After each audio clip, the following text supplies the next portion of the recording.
si más o menos tibio, bueno, eso es debatible. Pero explica y dice, no, este tipo de ocupaciones, como primera medida, sin haber transitado caminos anteriores, no, así no. Bueno, ¿alcanza con eso? ¿Hay a nivel de trabajadores sindicalizados cierto, digamos, maniqueo de la utilización de las herramientas válidas que tiene que ver con los derechos de los trabajadores?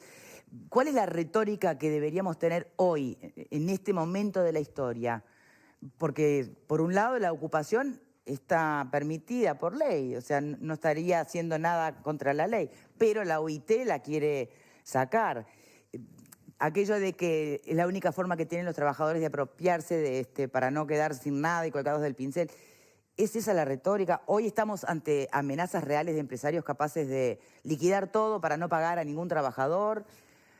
¿O en realidad todos son excepciones? Los casos de los empresarios que ya rozan lo delictivo y los casos de los trabajadores que por un rumor te ocupan la fábrica, dejan a la gran mayoría de trabajadores sin trabajar, te destrozan lo que tenés, a la empresa les haces perder millones de pesos. ¿Qué es la excepción? Vamos a repasar primero este hecho, por favor. Luego de que trascendieran las imágenes en las que se ve la situación en que quedó la fábrica luego de la ocupación, dirigentes del PIT-CNT criticaron fuertemente lo actuado por el sindicato de Friopan, por entender que la medida de ocupación debe usarse con responsabilidad o va en contra de los propios trabajadores. Este lunes, 3 representantes del sindicato de Friopan se reunieron con la mesa del PIT-CNT y reconocieron errores en su proceder. El PIT-CNT habló con nosotros, fue crítico, ¿sí? En A, B, C, pero también nos dio a favor A, B, C, en algunas partes por inexperiencia, ¿sí? Fue duro y crítico. Con respecto a las pérdidas, dijeron: esa masa que estaba ahí se fermentó por el producto de la levadura, de 4 días encerrado, todo lacrado, la calor la hizo fermentar.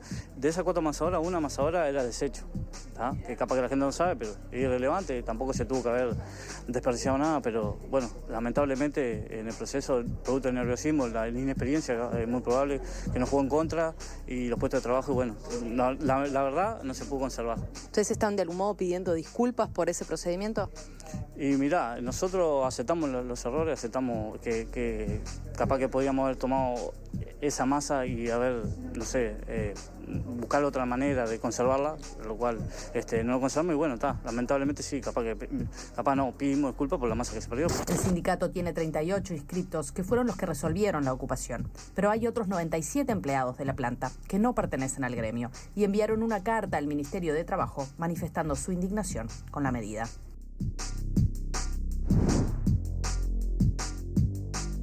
Bien, antes de ir a nuestro invitado, me gustaría reflexiones sobre la impresión de este hecho concreto en panelistas. Alfredo. Yo estoy de acuerdo con las ocupaciones, me parece que son una extensión del derecho de huelga, primero. Segundo, la ocupación es la medida que se toma último caso, después de arduas negociaciones, etcétera, etcétera, en todos los pasos que hay que dar. Y tercero, si se ocupa con mayoría de todos los trabajadores. Si vos tenés 38 sindicalizados y 97 que no están, algo estás haciendo mal. Evidentemente, como sindicalista, le estás cerrando. Y tercero, si ocupás y dejás ese desastre, le estás metiendo la pata hasta el cuadril. Estás durmiendo, trabajando para el enemigo. Yo me acuerdo de la frase que había en Facultad de Derecho que decía: el único animal que sucia y no limpia después es el burgués. Estos muchachos le erraron de palo a palo y trabajaron para el enemigo. A ver, tal vez haya algún matiz, ¿no? Sí, yo tengo un matiz. No, yo pienso que hay un proceso que estamos viviendo que es de descomposición de algunos de los valores que fueron, yo diría, señeros en la lucha y en la historia del movimiento sindical uruguayo. Se han perdido varios de esos valores. Uno es el avasallamiento de derechos de unos sobre otros. Eso que él decía tiene razón. Hay sindicatos que no son representativos, digamos la verdad. No son representativos de la mayoría de los que trabajan y por lo tanto ocurren estos desatinos de que de pronto 37 o 33... Contra 77. Contra 77. Pero no era la primera vez, ¿eh? Pasó en Dirox, pasó en cantidad de sindicalistas, de situaciones de conflictos sindicales. Dos, es la no comprensión de lo que es una negociación y hacia dónde se va en una negociación y tomar la medida. Pero ese fenómeno a mí me parece que se da mucho más ahora que antes. ¿Y por qué se da ahora antes, más ahora que antes? Y pienso que es porque ha habido un deterioro de la relación o de la concepción de lo que es un sindicato. Y en eso yo creo que caben hasta los sindicalistas que están hoy dirigiendo el PIT-CNT. Bien, es un punto. Vero. Bueno, creo que el más perjudicado en este caso, más allá de los perjuicios económicos para la empresa, ha sido el propio PIT-CNT, ¿no? Por un lado... ¿Fue muy tibio para condenar este episodio? Y yo creo que ha sido tibio, entre otras cosas, vamos antes de la ocupación. Digo, hablamos de personas que integran, que dice que fueron asesorados por una mesa, sí, y esa mesa los asesora y avala esta ocupación. Sí, y esa mesa central no tiene conexión con la central sindical. Sí. Nadie dentro de la central sindical les dijo, muchachos, lo que están haciendo no tiene razón. No es como para una ocupación, al menos los elementos que tenemos públicos que hemos conocido, da la sensación que, más allá del debate si estamos de acuerdo o no de la ocupación como herramienta, en este caso no ameritaba una ocupación. Y después las amenazas a quien filmó el video. Exacto. Me parece que allí... Ahí hay una construcción de universo complicada, ¿eh? No sé de ese universo se tiene que desmarcar el PIT-CNT tajantemente. Bueno, ¿qué tan tajante les parece que lo hizo? ¿Poco para este lado? ¿Para este lado? La empresa es una unidad del capital y de los trabajadores. No existe la empresa sin el capital y sin los trabajadores.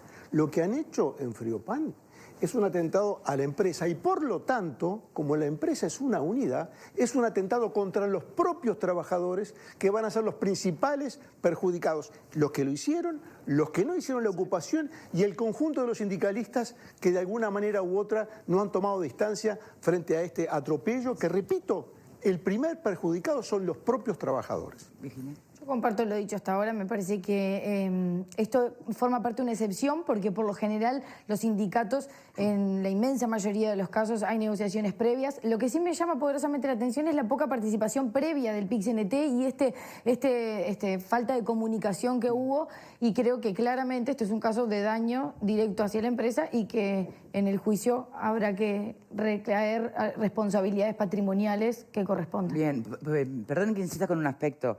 Si lo ven como... Porque han habido ocupaciones, no es nuevo, está permitido, creo que deben ser menos de 10 en el año, con sus actas, todo labrado, todo... Esto que vimos hoy, y esta forma, ¿no?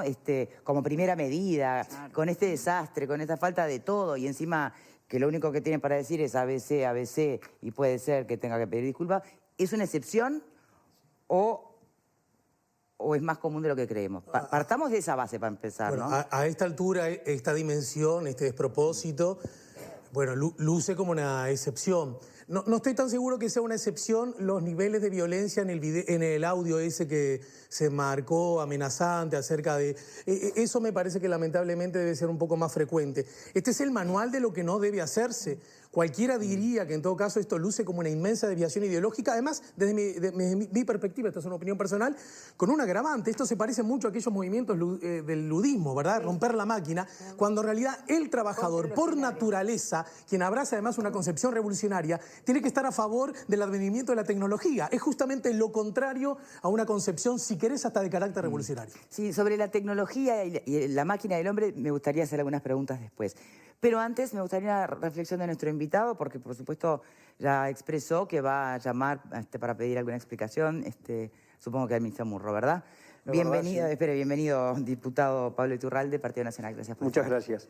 Bueno, cuando tomamos conocimiento con estos temas, lo primero que hicimos fue contactarnos con la gente de la empresa y con los trabajadores no sindicalizados. Sí. Me parecía que había que escuchar todas las opiniones. Después me comuniqué con el ministro Murro, le comuniqué que lo iba a convocar al Parlamento, pero además le pedí que recibiera a los trabajadores no sindicalizados, porque creo que ahí está... ¿Qué les dijeron a usted, esos 70 y pico que son? Bueno, yo me junté con representantes de ellos y estuve charlando, me estuvieron contando un poco los detalles, lo que perdieron, lo que significaron los 4 o 5 jornales, cómo ganaban, que en realidad no había ninguna reestructura en la empresa. Bueno, ese famoso rumor que es lo que sostienen los que ocuparon, de que les habían mentido y que en realidad sí iban a... El tema tiene muchas cosas, pero me parece que lo central, donde yo traté de transmitirle al ministro Murro, es que el pedido de recibir a los no sindicalizados para mí es central porque ha habido una corriente en la cual acá adentro parece que hay ciudadanos de primera y de segunda. Si estás sindicalizado puedes hacer lo que querés y si no estás no podés hacer nada. Claro. Y esto se contradice con el artículo 57 de la Constitución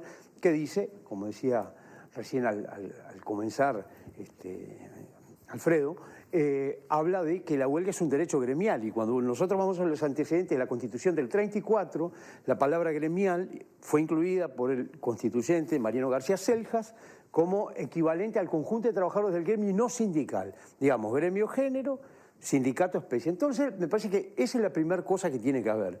La ocupación de los lugares del trabajo es un hecho, para mí no es un derecho. Es un hecho que se produce luego de que hay escaramuzas, dificultades, y esto no debe estar regulado. Estaba regulado por un decreto del año 67 que permitía la desocupación. Cuando el gobierno llega, el gobierno del Frente Amplio llega al gobierno, cuando el Frente llega al gobierno, lo primero que hace es derogar ese decreto y luego se reglamenta este tema. Pero lo que ha permitido es la ocupación en forma genérica. Pero además hay alguna gente, parte de la doctrina cree que la ocupación es una aplicación del derecho de huelga y otra cree que no es una aplicación del derecho de huelga.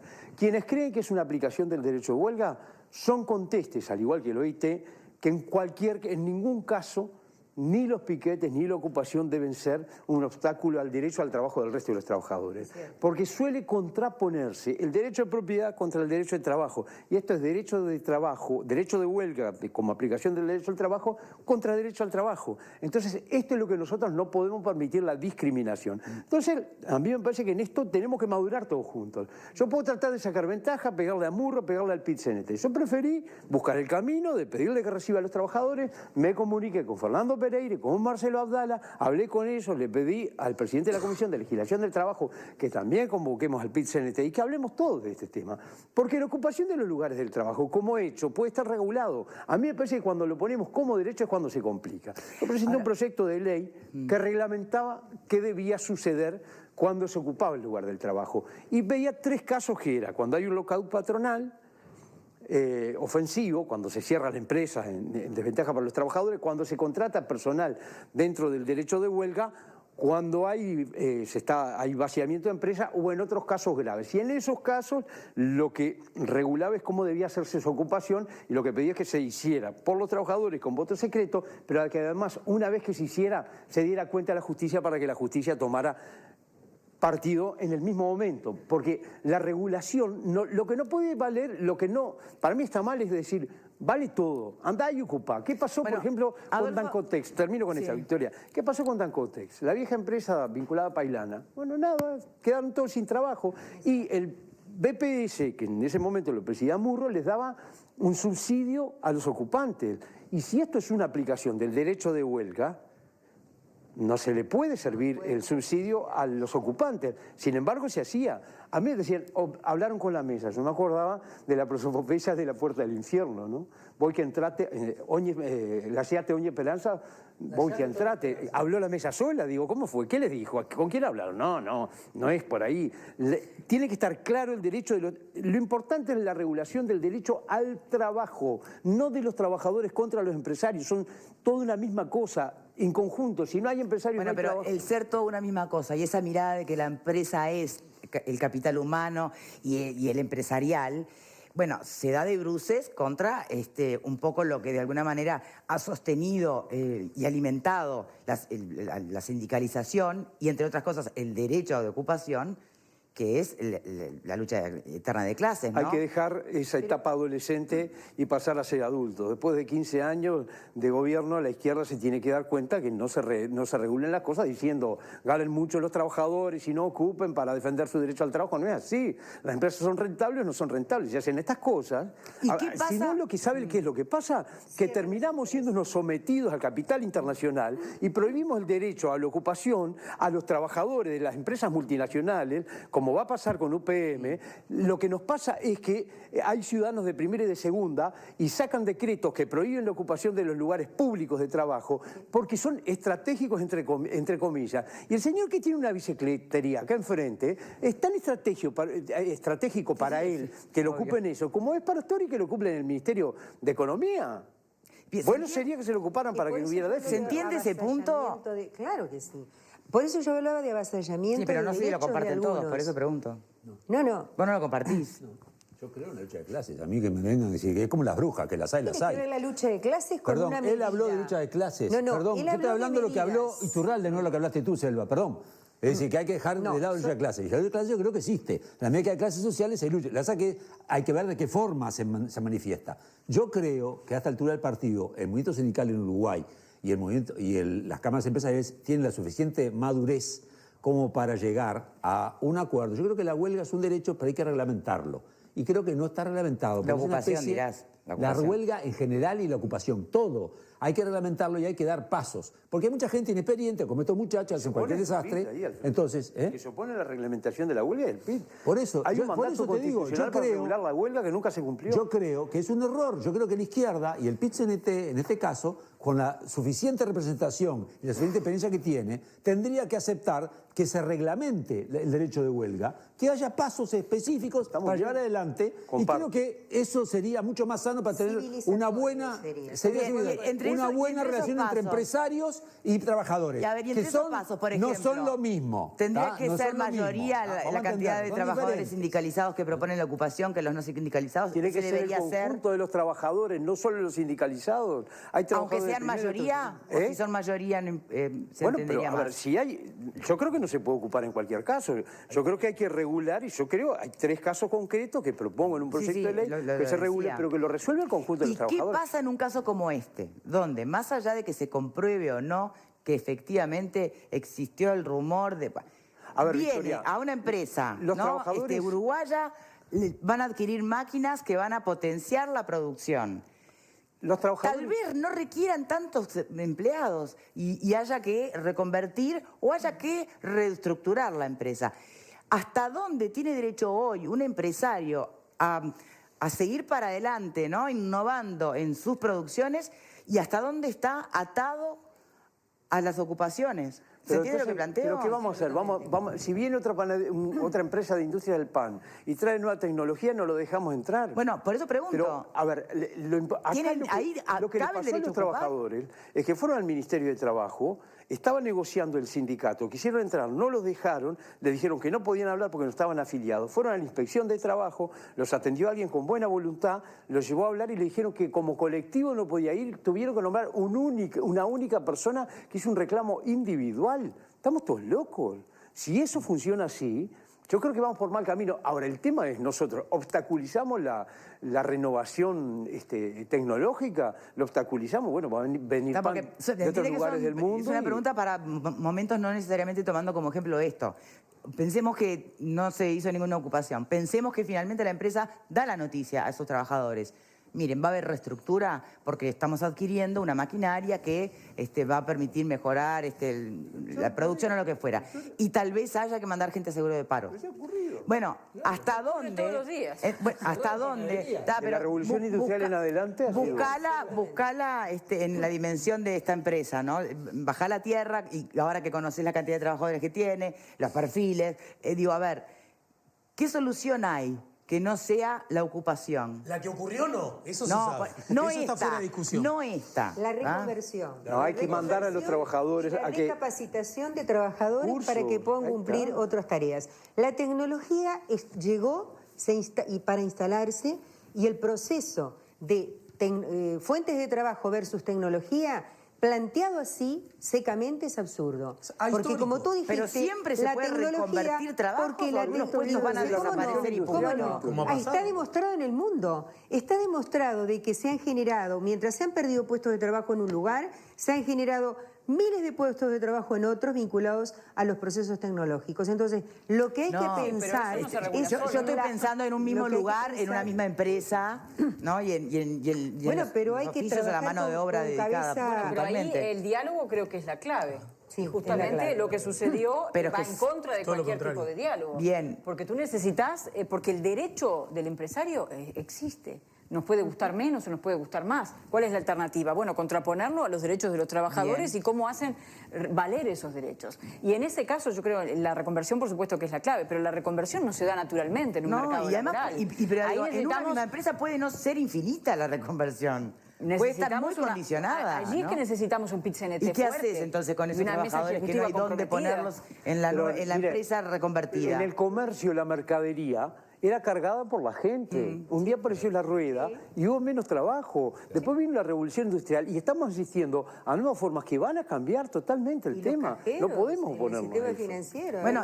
Bueno, ¿y cómo compatibilizar esa realidad con un derecho a la ocupación que parece que tiene detractores en todas partes del mundo? Porque hasta se le plantea como que es la conflictividad laboral y las ocupaciones es lo que espanta la inversión extranjera. Entonces, ¿dónde podemos poner un equilibrio? Con el sentido común. A ver. Con el sentido común. ¿Cuál es la alternativa frente a este proceso?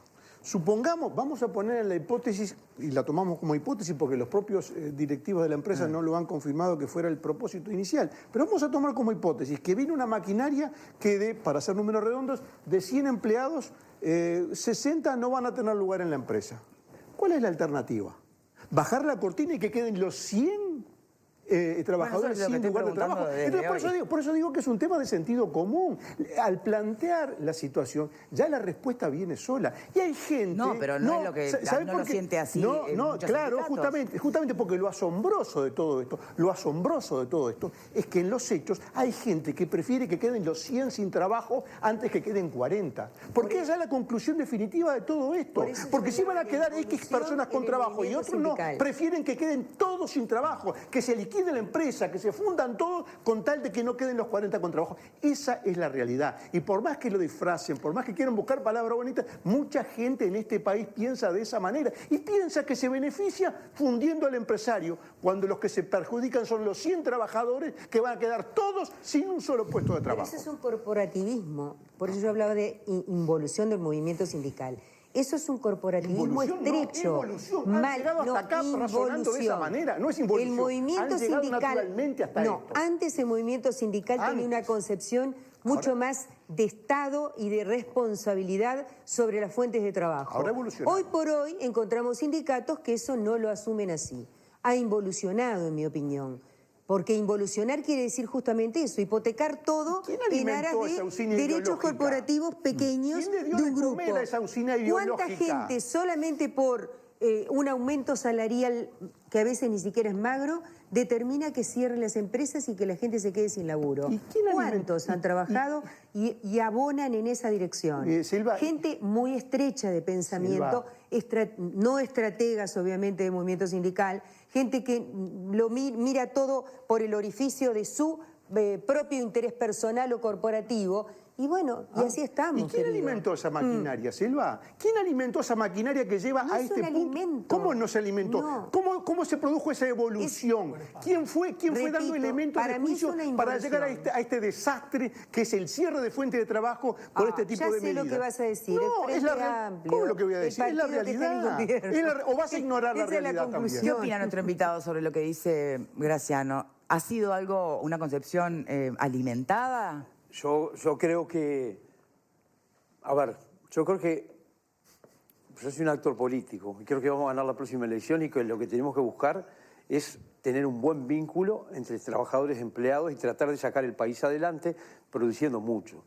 Yo creo que la ocupación siempre conlleva implícito formas de violencia que son desde la de no dejar entrar a quienes quieren trabajar a las de las amenazas porque el otro carnerió lo que dijo o lo que fuere. Me parece que nosotros tenemos que regular el derecho de trabajo de otra manera y tiene que haber un rol mucho más activo del Estado en la conciliación de los intereses y creo en la vieja ley de consejos de salario donde, bueno, había que dar un preaviso para la huelga y había que razonar. Yo creo que los sindicalistas de antes eran diferentes. Entonces, en esa línea estás de acuerdo con lo que plantea Selva. A mí son dos cosas distintas. Yo digo, me parece que Selva tiene razón en muchas de las cosas que dice y también Graciano. Me parece que los sindicalistas de antes eran diferentes, tenían otra concepción, otra seriedad, pero el mundo cambió. No es que son peores, son distintos, pero acá es sencillo. Si a mí me dicen, che, mirá que si te vas a quedar sin trabajo y querés mantener a tu familia, armá relajo, ocupá y meté para adelante que te bancamos, y sí, yo lo hago, no lo voy a hacer en mi defensa. Distinto es si todos sabemos que hay un límite, hay señales que hay que dar desde el Estado y hay cosas que no se pueden hacer. No se pueden hacer porque hay mucha gente desesperada por un trabajo parecido a eso. Y hay muchos que se quedaron sin cobrarlo, casi 90, decían ustedes, salarios importantes salarios ganaban todos esos muchachos. Entonces, me parece que nosotros tenemos que llevar a un nuevo modelo de relaciones laborales donde el diálogo tiene que ser lo central. No es yo le pego a este y le digo lo otro, sino que el mundo del trabajo requiere otra cosa. Es el ¿Ya trabajo. no es explotado versus explotadores? Por supuesto que no. ¿Y quién es el explotado y quiénes son los explotadores? ¿Y quienes trabajan en el Estado Bueno, son es que algunos explotadores o sostienen que explotados? está muy ¿Y los claro políticos quién es somos quién? explotadores o somos explotados? ¿Quién es? ¿Cómo es? La gente cuando... No, por favor, me parece que eso ya fue. Por favor, ese mundo se cayó. Mire, el mundo que se pintaba previo a la Revolución Rusa, hace un siglo, que terminó hace más de un siglo, ese mundo ya está, ya se probó y no anduvo. Quedan 2 o 3 lugares donde se mueren de hambre con ese modelo. El mundo va por otro lado y hasta lo reconoce este propio gobierno, que en 15 años de gobierno de izquierda lo que ha ido es una economía de mercado, más o menos regulada, mal hecha o bien hecha, pero la economía de mercado ya nadie la discute. Bien, Alfredo, no estás muy de acuerdo. Sí, conmigo. Que exista la economía de mercado no significa que no existan explotados y explotadores. Son 2 cosas diferentes. ¿Tá? Me parece que estamos mezclándolos tanto de una manera equivocada. Yo creo que la escasa experiencia sindical que yo tengo, yo nunca encontré a esos cavernícolas que nombraba Pascale que estaban alentando el cierre de las empresas. Yo me acuerdo que un excelente compañero dirigente sindical, Julio Baraybar, decía hay que tener la mejor empresa posible para tratar de sacarle la mayor cantidad de beneficios posibles. No, la vaca tiene que ser sana. La vaca tiene que ser sana para poder sacarle leche. Entonces, yo lo que creo, 4 loquitos no me representan la misión sindical, ni hay una maquinaria maquiavélica, apocalíptica de que están empujando para que cierren esa empresa, así quedan todos sin trabajo. Yo tuve una vez el orgullo de ser electo por voto secreto de mis compañeros en un laboratorio que cerraba la fábrica. Cerraba, venía la orden. Me acuerdo que nos reunimos y digo, mire, podemos ocupar la fábrica, secuestrar al alemán, que era el gerente, etc., pero nos van a cerrar la fábrica igual. ¿Qué hacemos? ¿Tá? Y digo, y a mí no me van a echar. Eso lo tengo claro. ¿Qué hacemos? Entonces, negociamos y vemos la posibilidad de que se arme una bolsa de trabajo con los compañeros que no quedan sin trabajo, los que tienen causal jubilatoria a corto plazo se les pague para que puedan ser jubilados dentro de 1 o 2 años cuando se jubilan, buscar la forma de reciclarse otro, formarse. Logramos un paquete que hoy por hoy la fábrica cerró y la gente que quedó fuera sin trabajo se pudo reacomodar en otras empresas, en otros lados, y se logró realmente a través del diálogo, ¿tá? Y de la negociación conseguir beneficios. Hay decisiones empresariales que son imposibles de parar. Era como lo de Colgate cuando vino acá, que cerraba acá, todo el mundo cerraba y cerraba, le importaba 3 pepinos y cerró. Bueno, había que buscar la forma de que esa gente reciclarla. Ahora esta cuestión de que esa visión de que hay obreros que quieren que les vaya mal al empresario, sí, hay algún loco, hay, pero en general la mayoría de dirigentes y de trabajadores no piensan de esa manera. Bien. Algunos sindicalistas, que es muy diferente. Es muy diferente. Es muy diferente. ¿Qué opinas, Alejandro? Obreros son sindicalistas. Es muy diferente. Los sindicalistas son obreros. Por favor. No, bueno, un poco apoyándome en lo que más temprano los compañeros y yo mismo decía, a mí me parece que todo esto justamente es tan equivocada desde cualquier perspectiva, la táctica, la estratégica y la perspectiva histórica, lo que han hecho estos trabajadores, porque justamente que alimenta y da viento en la camiseta a los que con todo derecho han tenido un discurso antisindical, antitrabajadores y antiorganización de los trabajadores. Lo que a mí me parece bien, porque yo creo en la libertad. En todo caso, yo diría, a modo de ejemplo nada más, un sindicato que está en una empresa y en la empresa hay 100 trabajadores y en el sindicato hay 20, por decir algo, bueno, es un sindicato que está trabajando mal. Está trabajando mal con sus bases, está trabajando mal con sus iguales. Por lo menos no es representativo. Los trabajadores, y además sobre esto me parece que desconocer esto sería desconocer la historia misma. Los trabajadores, a través de sus organizaciones sindicales, no solo por ellas, pero sí con ellas, han adquirido a lo largo de la historia inmensos beneficios, inmensos derechos que sin los sindicatos seguramente no se hubieran obtenido. Me parece que discutir esto es discutir la historia. Y bueno, acá no estamos, me parece, para discutir la historia. Bueno, cada uno sabe para qué está en la vida. En todo caso, lo que no se puede hacer es aplicar mal un instrumento, una herramienta que ha sido históricamente estar a favor de los más débiles. Porque es verdad que hay actitudes de trabajadores organizados que lucen abusivas, que lucen injustas, que lucen desproporcionadas. Claro que sí. Pero muchachos, la historia demuestra que los abusos, las injusticias y las grandes desventajas han sido más bien protagonizadas por los poderosos, no por los sindicatos. Este es un asunto que me parece que es fundamental. Por eso lo hecho es de un error estratégico, histórico, inadmisible, y el PIT-CNT con lo que le responde al PIT-CNT, pero los ciudadanos todos en su conjunto debemos oponernos, clarísimamente, por esas mismas razones. Estamos todos de acuerdo entonces. Yo no veo por qué tanta discusión. Estamos todos de acuerdo en esto. Lo que pasa es que cada uno le ve de un ángulo diferente, pero en realidad estamos de acuerdo que ha sido un desastre y que los principales perjudicados han sido los trabajadores. Estamos todos de acuerdo en eso. Y con eso Bien, comenzamos el programa, ¿no? reflexión final de nuestro invitado entonces.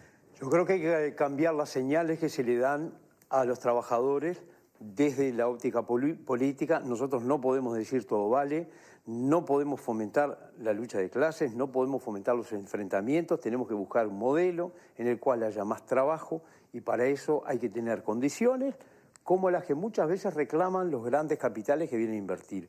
Pero para el señor que trabaja todos los días, para el que quiere poner un kiosquito, una microempresa de 3, 4 trabajadores, las mismas condiciones que nosotros le damos a las multinacionales, démosle a ellos. No guardemos, que no nos pase la maldición de Malinche, que le damos todo al invasor y no le damos nada a los que vienen a poner y trabajar con el sudor de su frente de cada día. Me parece que tiene que haber un tiempo nuevo en el mundo del trabajo. Hoy lo que está pasando, por ejemplo, en la compañía del gas, es un ejemplo.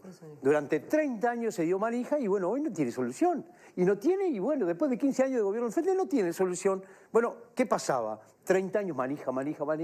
No se puede hacer eso porque vuelven contra nosotros mismos esos argumentos. Los propietarios de Friopan van a presentar una demanda muy millonaria. Lo plantean contra los trabajadores que ocuparon la empresa. ¿Es lo que debería hacerse? ¿No? ¿Quién se hace cargo de estas pérdidas? El sindicato debería tener personería jurídica y debería responder por eso. Claro. No todos los sindicatos tienen personería jurídica. Bien. Pero yo además y tenemos que cerrar, porque señores, también, no, nada más que esto pienso, con otra mentalidad de antes, discúlpenme que insista, ese pan y esas cosas se hubieran cocinado y se hubieran donado a los comedores y a las escuelas y en el barrio. Es decir, nada de eso se hubiera perdido. Es una cosa insólita. Eso lo hubieran hecho otros trabajadores con otra cabeza. Eso era delito. Por favor, por favor.